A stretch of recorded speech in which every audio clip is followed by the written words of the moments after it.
Hello, most welcome to Sanjeev Science classes. Good afternoon. बच्चों, आज bio का एक टॉपिक है जो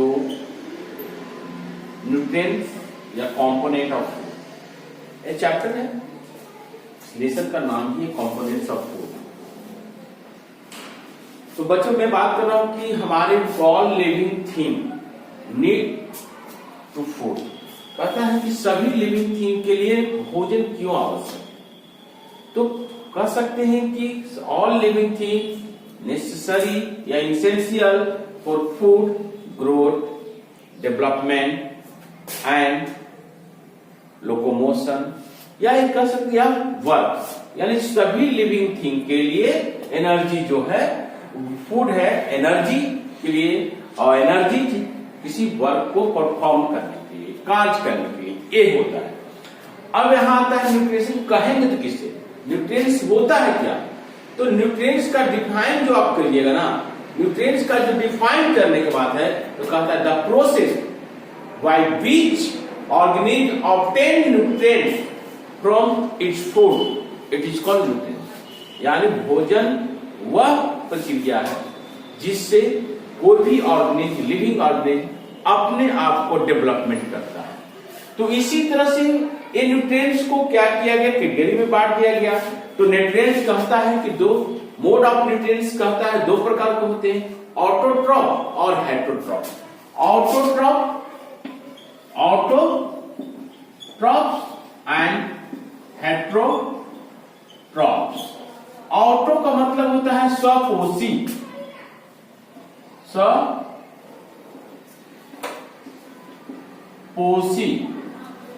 स्वपोषी मतलब ऑटो मतलब सेल्फ होता है, ये इतना याद रखिए। ऑटो मतलब सेल्फ, स्वयं, यानी कहे का मतलब है कि which organism which make their own food, it is called autotroph. जो ऑर्गेनिज्म अपना भोजन स्वयं बनाता है ना, उसे ऑटोट्रॉप कहते हैं। यानी organism which make their own food, it is called autotroph. तो और इसका एग्जांपल होगा ऑल प्लांट जितना भी है सब ऑटोट्रॉप में आता है। हेटेरोट्रॉप ऑर्गेनिज्म विच डिपेंड, ऑटोट्रॉप जो ऑर्गेनिज्म डिपेंड है हेटेरोट्रॉप ऑटोट्रॉप पर, उसी को हेटेरोट्रॉप कहते हैं। जिसमें एनिमल, ये सब एनिमल क्या होता है, हेटेरोट्रॉप। तो इस चैप्टर में आज आपको देखा गया है कंपोनेंट्स ऑफ फूड, बताया गया कि कंपोनेंट्स फूड क्या होता है। तो कंपोनेंट्स फूड कहता है food is essential for all living thing. Food क्या है, एसेंशियल है ऑल लिविंग थिंग के लिए। उसको क्या कहता है, सपोर्ट करेगा टू मेंटेन देयर, उसके लाइफ मेंटेन कैसे करेगा, लाइफ को मेंटेन करेगा। तो इसके लिए आपके 6-7 प्रकार के, यानी मेन जो है 5 ही है। मेन जो कंपोनेंट फूड है यही है, carbohydrate, fat, protein, vitamin, mineral, और ये दो है वाटर और रॉकेट। तो बात करते हैं बच्चों कि कार्बोहाइड्रेट क्या होता है। ठीक है, कंपोनेंट्स फूड कार्बोहाइड्रेट। तो कहा जाता है carbohydrate is energy giving food, carbohydrate is energy giving food. ठीक है, क्या carbohydrate is energy giving food, या carbohydrate are main source of energy food. यानी कार्बोहाइड्रेट को ऊर्जा का फूड भोजन बताया गया है, ऊर्जा का भोजन बताया गया है। यानी ये एनर्जी गिविंग फूड है। Carbohydrate is main source of energy, यानी कार्बोहाइड्रेट होता है, अगर हम अपने बॉडी के अंदर कार्बोहाइड्रेट को टेक करते हैं तो हमें क्या होता है, एनर्जी मिलती है। ये कैसे मिलती है इसकी एक्सप्लेन नेक्स्ट टाइम करेंगे। तो यहाँ पर कार्बोहाइड्रेट हो गया, पहला कंपोनेंट आता है कार्बोहाइड्रेट, और कार्बोहाइड्रेट को एनर्जी गिविंग फूड बोला गया। अब ये कहता है कि 2 प्रकार होते हैं, 2 प्रकार। पहला सिंपल, दूसरा कॉम्प्लेक्स। सिंपल कार्बोहाइड्रेट का मतलब क्या हुआ कि एनर्जी आपको चाहिए, यानी ऊर्जा चाहिए, यानी वैसा एनर्जी या वैसा फूड जो आपके खाने के बाद क्विकली आपको ऊर्जा मिला, यानी जल्दी, इसी को सिंपल कार्बोहाइड्रेट। तो सिंपल कार्बोहाइड्रेट में होता है बाबू चिलगम, या सिरप या हनी, आप हनी खाते हैं, यानी ये बहुत जल्दी डाइजेस्ट हो जाता है। यानी कहने का मतलब है सिंपल कार्बोहाइड्रेट जो होता है वो आसानी से क्या करते हैं, डाइजेस्टेड हो जाते हैं, इसलिए आपको एनर्जी मिल जाता है, इसलिए ग्लूकोज हम लोग पीते हैं। तो simple carbohydrate are ones are the broken the quickly, यानी बहुत जल्दी टूट जाए, ब्रोकन हो जाए, तो इसी को कहते हैं हम लोग सिंपल कार्बोहाइड्रेट। तो सिंपल हाइड्रोकार्बन में हनी भी हो गया, हनी हो गया, सिरप हो गया, ये ग्लूकोज हो गया, C6H12O6। यानी किसी भी क्वेश्चन पूछता है कि अगर किसी डायरेक्ट एनर्जी चाहिए तो क्या करना चाहिए, बच्चों को उसको ग्लूकोज पिया दो, ग्लूकोज पिया देंगे तो क्या होगा, जल्दी एनर्जी मिल जाएगा, एनर्जी मिल जाएगा, वर्क करने लगेगा। इसीलिए खिलाड़ी को हमेशा ग्लूकोज या चिलगम आप लोग आसानी से लेते होंगे। कॉम्प्लेक्स, कॉम्प्लेक्स करने का मतलब क्या हुआ, जटिल, इसको कहते हैं जटिल। अब कॉम्प्लेक्स कहता है जटिल क्या होता है, कहता है क्या कि complex carbohydrate take the long time breakdown, यानी लंबे समय के बाद ब्रेकडाउन होगा, यानी इसको डाइजेशन होने में समय लगता है, इसी को कहते हैं कॉम्प्लेक्स कार्बोहाइड्रेट। तो क्या हो जाएगा, राइस, ये राइस या ब्रेड, ये सब आपका क्या हो गया, कॉम्प्लेक्स कार्बोहाइड्रेट। अब एक नोट करने वाली बात है, अगर 1 ग्राम कार्बोहाइड्रेट खाते हैं तो 4.6 कैलोरी एनर्जी मिलती है। तो एनर्जी को मेजर किया जाता है कैलोरी से, ठीक है, कैलोरी से। तो ये याद करने वाली बात है। 1 ग्राम अगर कार्बोहाइड्रेट खाएंगे तो कौन सा कार्बोहाइड्रेट, तो कॉम्प्लेक्स कार्बोहाइड्रेट, ये सिंपल कार्बोहाइड्रेट नहीं, कॉम्प्लेक्स कार्बोहाइड्रेट। कॉम्प्लेक्स कार्बोहाइड्रेट को अगर आप खाते हैं 1 ग्राम तो 4.6 कैलोरी ऊर्जा मिलती है, ये हो गया कार्बोहाइड्रेट। अगेन आता है फैट। फैट कहता है क्या, फैट भी एनर्जी फूड है, इसे भी कहा गया energy giving food. Fat is the more energy giving food than the carbohydrate, यानी कार्बोहाइड्रेट से ज्यादा एनर्जी देती है fat, but fat is not essential for our body. Fat कह सकते हैं कि ज्यादा फैट हमारे बॉडी के लिए सहायक नहीं है, क्योंकि उससे क्या होता है, डायबिटीज क्या होता है, डिजीज होता है जिसे ओबेसिटी कहते हैं। ज्यादा फैट अगर आपके बॉडी में हो गया तो ओबेसिटी नाम की बीमारी हो जाती है। तो फैट भी क्या है बाबू, एनर्जी गिविंग फूड है। देन आप कह सकते हैं तो क्या, घी, ये घी होता है, घी, चीज, बटर, ये सब में क्या होता है, फैट होता है, ठीक है, फैट भी जरूरी है। अब देखते होंगे कि किसी व्यक्ति में ज्यादा फैट है तो वो बहुत देर तक अपने भूख को क्या कर सकता है, रोक के रखता है, यानी उसे भूख नहीं लगा, क्योंकि उसका मेटाबोलाइट जो है, जो फैट है वो टूट के क्या हो रहा है, ऊर्जा दे रहा है। अभी कहते हैं कि 1 ग्राम फैट खाओ तो 9.6 कैलोरी मिलेगा ऊर्जा। तो देखिए कितना कंपेयर करते हैं, मोर एनर्जी। तो फैट अगर 1 ग्राम खाएंगे तो 9.6 मिलेगा, और 1 कार्बोहाइड्रेट 4.6 मिलेगा, तो सोच सकते हैं कि कितना ज्यादा एनर्जी आपको मिल रहा है।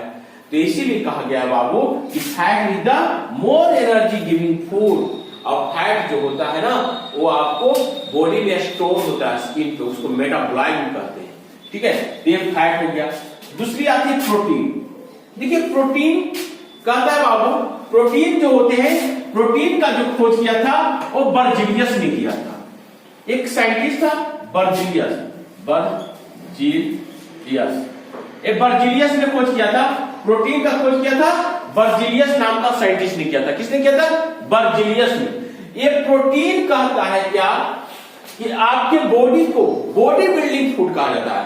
Protein is our body building food. It responsible for expression या रिपेयर या डैमेज सेल को ये क्या करता है, रिपेयर करता है।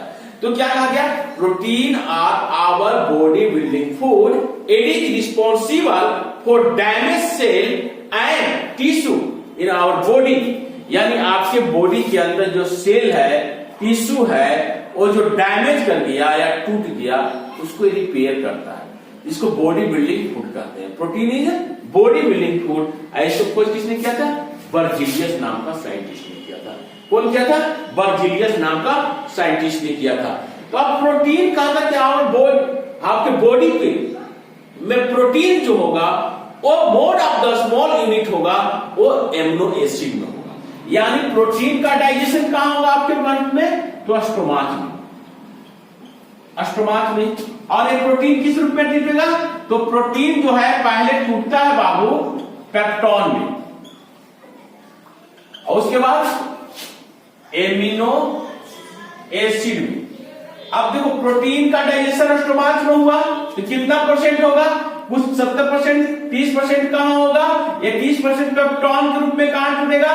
तो स्मॉल इंटेस्टाइन में, स्मॉल इंटेस्टाइन में। और भोजन का पूर्ण से डाइजेशन स्मॉल इंटेस्टाइन होता है। तो प्रोटीन का स्मॉल यूनिट कहा गया है, प्रोटीन का स्मॉल यूनिट जो कहा जाता है वो एमिनो एसिड। प्रोटीन किसका बना था?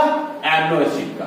अब प्रोटीन में कौन सा नाइट्रोजन पाया था? तो नाइट्रोजन भी पाया था, नाइट्रोजन भी या कैल्शियम भी। ये प्रोटीन का एक जेनेटिक बोर्ड है, यानी प्रोटीन जो है आपको नाइट्रोजन की सब्सटेंस में भी मिल जाते हैं।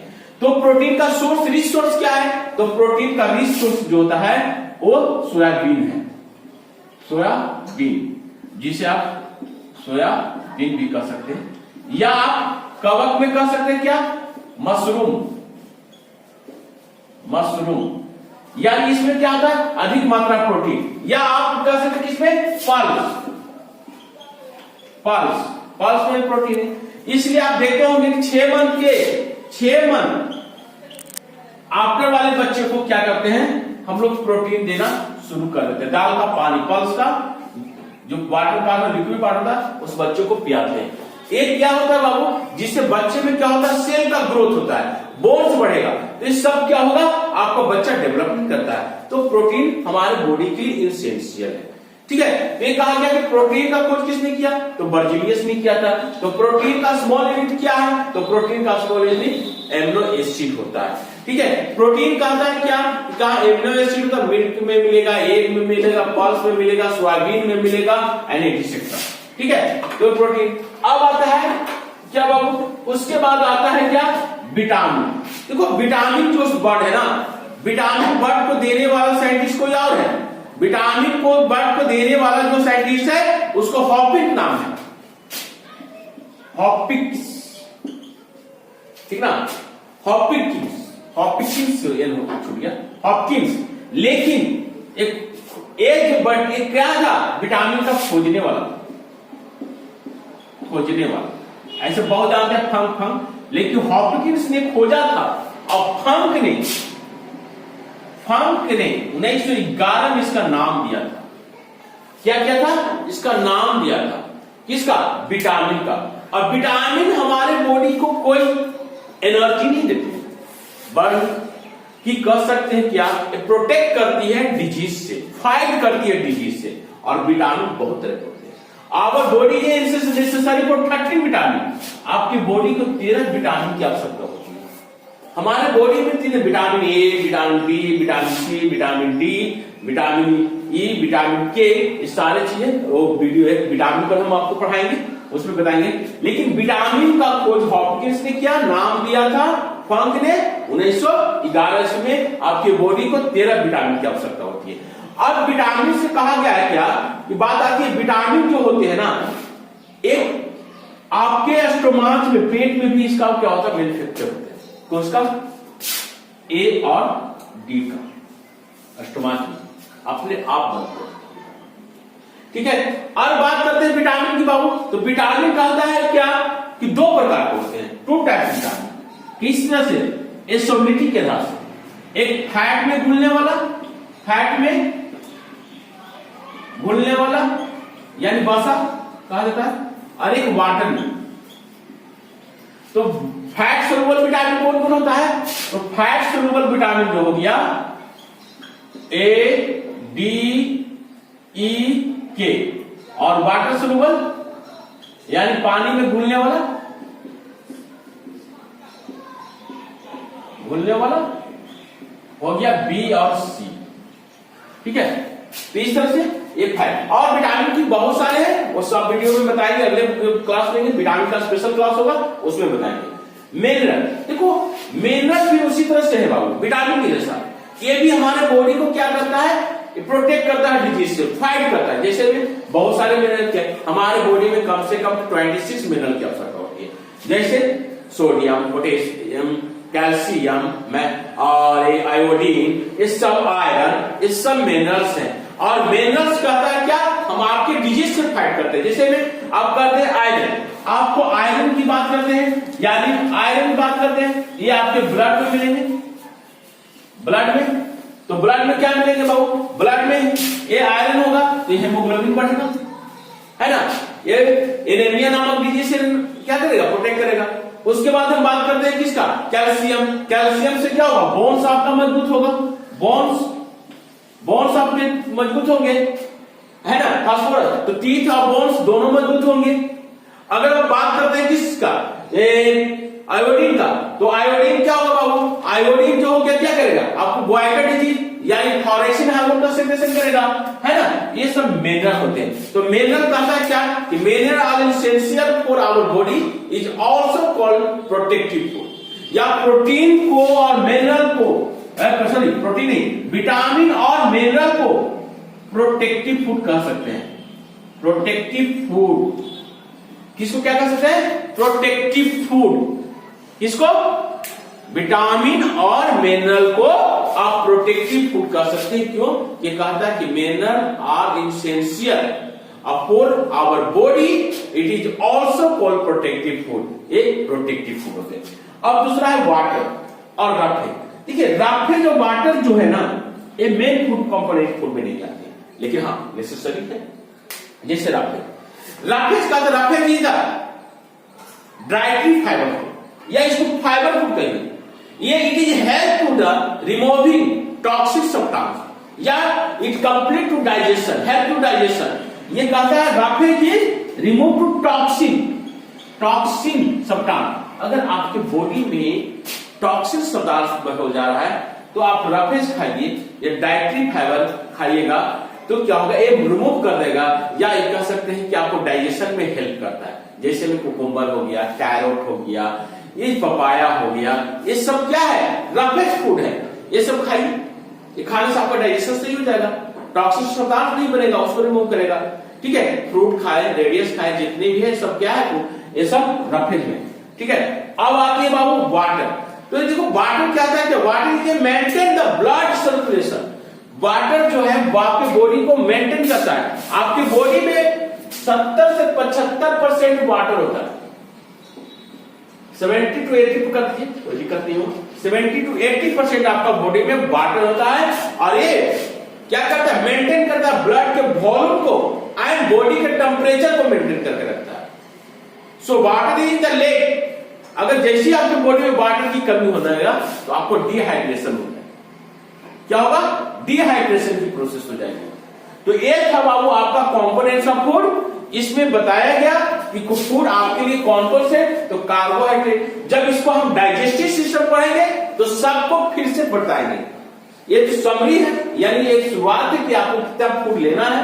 अब इस सारे को एक जगह लाते हैं तो बैलेंस डाइट करते हैं, ठीक ना। तो अब एक बात करेंगे, जब हम डाइजेशन सिस्टम पढ़ेंगे, ह्यूमन डाइजेस्टिव सिस्टम पढ़ेंगे, तो हम इसमें कार्बोहाइड्रेट का डाइजेशन कैसे होता है, फैट का कहां होता है, इस सारी चीज को देखेंगे। तो आई होप कि क्लियर कि आप लोग समझ चुके होंगे कि कार्बोहाइड्रेट कंपोनेंट ऑफ फूड क्या होता है। कि सारे चीज carbohydrate, fat, protein, vitamin, mineral, और एक विटामिन पूरा स्पेशल क्लासेज हो गए।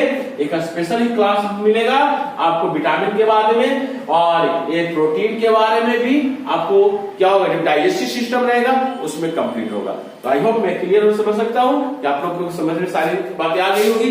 तो बच्चों इस चैनल को लाइक करें एंड सब्सक्राइब करें और शेयर करें।